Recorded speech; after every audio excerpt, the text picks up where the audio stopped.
Hi hello నమస్తే భారత్ బాధ్యత channel కు స్వాగతం అండి. జమ్మూ కాశ్మీర్ లో ఇటీవల అంతెంత పెద్ద రైల్వే నిర్మాణం అయింది. ఆ రైల్వే వల్ల ఇకపైన ఎటువంటి సమస్యలు లేకుండా జమ్మూ కాశ్మీర్ కు ట్రావెల్ చేయొచ్చు.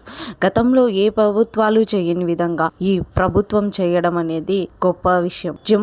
జమ్మూ కాశ్మీర్ లో ప్యారిస్ లో ఈఫిల్ టవర్ కన్నా పెద్దగా నిర్మాణం చేశారు. అంత ఎత్తులో నిర్మాణం చేశారు ఈ టవర్స్ ను, ఈ బ్రిడ్జ్ ను. అలాగే రోడ్డు మార్గంలో కూడా జమ్మూ కాశ్మీర్ ను కలుపుతూ ఈ రోడ్డు మార్గం నిర్మాణం చేస్తున్నారు. ఇప్పటికే 26 టన్నల్స్ పూర్తయినట్టు తెలుస్తుంది. అటు ఎనీ క్లైమేట్ ఆ టన్నల్స్ వర్కింగ్ కండిషన్ లో ఉండేలాగా డిజైన్ చేశారు. మొత్తం 36 టన్నల్స్ అయితే అందులో 26 సక్సెస్ఫుల్ గా కంప్లీట్ అయినట్టుగా ప్రభుత్వం వెల్లడి చేసింది. దీని వల్ల మెయిన్ గా రాకపోకలు, గతంలో ఎటువంటి ఇబ్బందులు అయితే మంచు వల్ల పడ్డాము అటువంటి ఇబ్బందులు ఏవి లేకుండా ఏ కాలమైనా సరే హ్యాపీగా ఆ రహదారుల ద్వారా వెళ్ళొచ్చు. ఆ టన్నల్స్ ని యూస్ చేసుకొని మనం రైల్వే అతిపెద్ద బ్రిడ్జ్ ను ఇనాగ్రేషన్ చేశారు మోడీ గారు రీసెంట్ గా.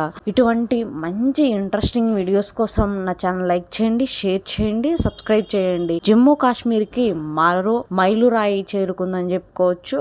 గతంలో ఎన్నడూ లేని విధంగా రవాణా శాఖను, రోడ్డు మార్గాన్ని గొప్పగా అభివృద్ధి చేయడము, 26 టన్నల్స్ ఇంతవరకు కంప్లీట్ చేయడం అనేది చాలా గొప్ప సంగతి.